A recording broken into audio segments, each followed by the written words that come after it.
அபார கருணா சிந்தும் ஞானதம் சாந்தரூபினம் ஸ்ரீ சந்திரசேகர குரும் பிரணமாமி முதான்வகம் அத்வைதாசவ நண்பர்கள் அனைவருக்கும் என் நமஸ்காரங்கள். இன்னைக்கு ஒரு அற்புதமான பதிவு.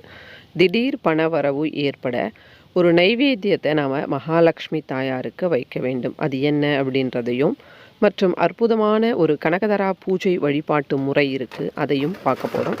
அதற்கு முன்பாக வீடியோவை முதல் முறையாக பார்க்குறீங்க அப்படின்னா சப்ஸ்கிரைப் பண்ணிக்கோங்க, லைக் பண்ணுங்கள், எல்லாருக்கும் ஷேர் பண்ணுங்கள். ஏன்னா நம்முடைய சேனலில் பார்த்திங்கன்னா அரிய தகவல்கள் தினந்தோறும் உங்களுக்காக கொடுத்துட்ருக்குறேன். அதனால் பார்ப்பவர்களுக்கு ஒரு போரிங்காக இருக்காமல் புது புது விஷயங்கள் அப்படின்னு சொல்லும்போது எல்லாமே நானே க்ரியேட் பண்ணதா அப்படின்னு கேட்டால் கண்டிப்பாக கிடையாது. நம்முடைய ரிஷிகள் கூறியது, நம்முடைய சாஸ்திரத்தில் இருப்பது, இதைத்தான் உங்கள் முன்னாடி கொண்டு வந்து சேர்க்கணும் அப்படின்றது என்னுடைய மாபெரும் அவாவாக இருக்கின்றது. அதைத்தான் நான் செய்து கொண்டிருக்கின்றேன். நீங்கள் அந்த பூஜைகளை செய்து எல்லாரும் பயன் பெறணும் அப்படின்றது தான் என்னுடைய ஆசை. அந்த ஆசைக்கு இணங்க நீங்களும் செய்து பயன் பெற்று கொண்டிருக்கின்றீர்கள். அது எனக்கு ரொம்ப மகிழ்ச்சியாக இருக்குது. இப்போ நம்ம வீடியோக்குள்ளே போகலாம். இப்போ பண கஷ்டம் உங்களுக்கு இருக்குது. பண கஷ்டம் அப்படின்னா இன்றைய தினம் ஏதோ ஒரு அமௌண்ட் வரணும். அது வருமா வராதா, ஆனால் வந்தே ஆகணும் அப்படின்ற மாதிரி நம்முடைய நிலைமை இருக்குது. அப்போது அந்த பணம் வரணும் அப்படின்னா என்ன செய்யணும் அப்படின்னா, வாழைப்பழம் எடுத்துக்கங்க, அடுத்து வெல்லம் எடுத்துக்கங்க. இதில் வெல்லம் அப்படின்னு பார்த்தா நிறைய பேருக்கு சந்தேகம் வரும்.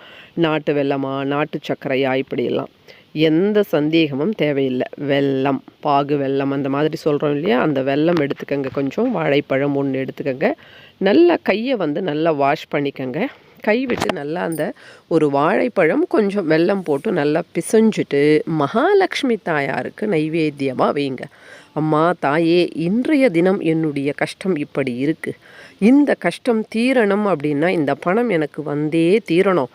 அதனால் இன்றைய தினம் எனக்கு எப்படியாவது இந்த பணத்தை நீ வரவழைத்து தர வேண்டும் அப்படின்னு மகாலட்சுமி தாயாருக்கு 2 உதடுகளால் மட்டுமே சொல்லக்கூடாது, மனசார சொல்லணும். மனசார மகாலட்சுமி தாயார் இருக்கிறாங்க அப்படின்றத நம்பி சொல்லணும். அதுதான் நம்பிக்கைக்கு ஏற்றாற் போல தான் பலன் அப்படின்றது இருக்கும். அதாவது தாமரை பூக்களின் தாள்களின் நீளத்திற்கு ஏற்றாற் போல தான் அதனுடைய வளர்ச்சி அப்படின்றது இருக்குமாம். வெள்ளத்தனைய மலர் நீட்ட மாந்தர்த்தம் உள்ளத்தனைய உயர்வு அப்படின்னு சொல்லிட்டு எல்லாரும் இந்த பூமியில் நாம் பிறக்கிறோம். ஆனால் சிலர் உயர்றாங்க, சிலர் உயராமல் இருக்கிறாங்க. அதற்கு காரணம் என்ன அப்படின்னா, அவர்கள் மனதுதான் காரணம் அப்படின்னு சொல்லப்படுது. இப்போது குளத்து நிறைய தாமரை பூக்கள் இருக்குது. மழை பெய்யுது, அந்த தாமரை முழுகி போதா? கிடையாது. தண்ணி வந்துடுச்சின்னு கவலைப்படுதா? கிடையாது. வரட்டும், அதுக்கு கீழே இருக்கக்கூடிய அந்த தண்டுகளை வச்சு அது தண்ணீருக்கு மேலே நிற்குது. அப்போ தண்ணீர் கீழே தான் இருக்குது, அதற்கு மேலே தான் அந்த பூக்கள் நிற்குது. அப்போ அந்த பூக்கள் மேலே வருவதற்கு காரணம் அதற்கு கீழே இருக்கக்கூடிய அந்த தண்டு பாகம்தான். அந்த மாதிரி அந்த தண்டு பாகம் மாதிரி நம்முடைய மனம் இருக்க வேண்டும். முயற்சி செய்து நாம் முன்னுக்கு வர வேண்டும். நம்முடைய மனசில் அந்த உயர்வு அப்படின்றது இருக்க வேண்டும். எப்படி அப்படின்னா, நம்முடைய எண்ணங்கள் தான் வாழ்க்கை அப்படின்னு சொல்லுவாங்க. அதனால் துவண்டு போகாமல் இருக்கணும். அப்போ அந்த மனசு எல்லாம் நமக்கு நல்லபடியாக இருக்கணும்னா அதற்கு சந்திர பகவானினுடைய அனுகிரகம் நமக்கு தேவை. சந்திர சகோதரி மகாலட்சுமி தாயாரை நாம் வேண்டினோம் அப்படின்னா அந்த மன தைரியமும் நமக்கு வேண்டிய அந்த பணமும் உடனுக்குடனே நமக்கு வரும்.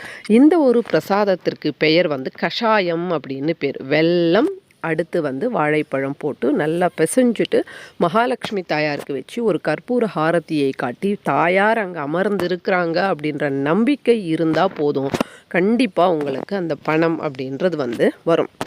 இது திடீர் பண வரவு ஏற்படுவதற்கு ஒரு அற்புதமான கஷாய நைவேத்திய பரிகாரம். அடுத்து கனகதரா பூஜை.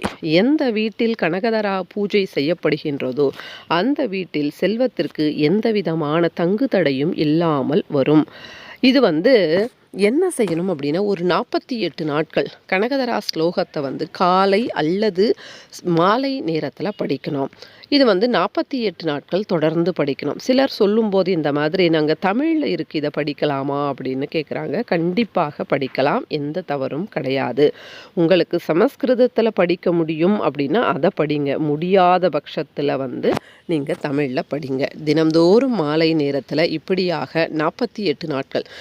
நான் ஏன் எந்த பூஜை சொன்னாலும் 48 நாட்கள் 16 வாரங்கள் சொல்கிறேன் அப்படின்னா, எது ஒன்றுமே ஒரு முறை செய்தால் நமக்கு எந்த பலனும் வராது. தொடர்ந்து தொடர்ந்து தொடர்ந்து செய்யும்போது தான் அதனுடைய பலன் அப்படின்றது நமக்கு வர ஆரம்பிக்கும். வந்த பலன் அப்படின்றது ஸ்திரமாக நம்மிடத்தில் இருக்கணும் அப்படின்னா இந்த மாதிரி நாம் பிரயத்தனப்பட்டு செய்து தான் ஆக வேண்டும்.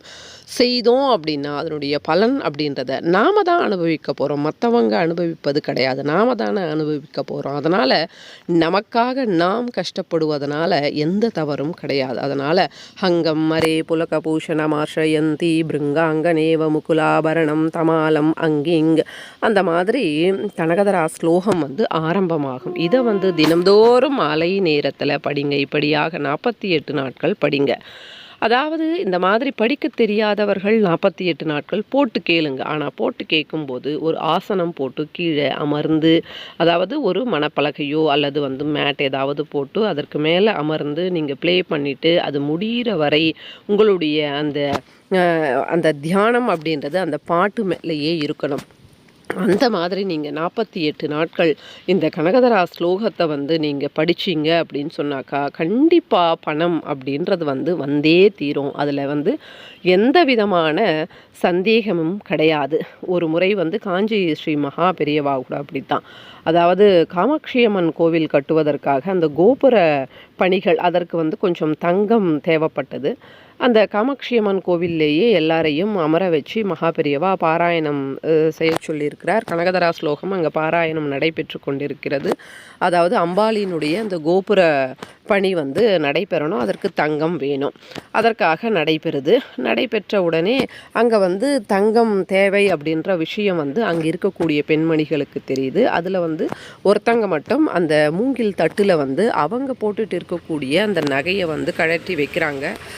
அப்புறம் அங்கே இருக்கக்கூடிய எல்லாருமே கொஞ்சம் நகைகளை வந்து அந்த மூங்கில் தட்டில் போடுறாங்க. நிறைய ஆயிடுது. அதற்கு பிறகு அந்த பாராயணமும் முடியுது. அப்போ பெரியவா சொல்கிறாரு, அப்போ வந்து ஆதிசங்கரர் கனகதரா வந்து சொல்லி தங்க நெல்லிக்கனிகள் மழை பெஞ்சுது. அதே தான் இன்றைய தினமும் நடந்திருக்குது. அந்த ஸ்லோகத்தினுடைய அந்த ஒரு சக்தி அப்படின்றது இந்த பிரபஞ்சம் இருக்கக்கூடிய வரை இருக்கும் அப்படின்னு மகா பெரியவா சொல்கிறார். அவ்வளவு ஒரு சக்தி மிக்கது தான் இந்த கனகதரா ஸ்லோகம். எல்லாரும் படித்து பயன்பெறுவோம்.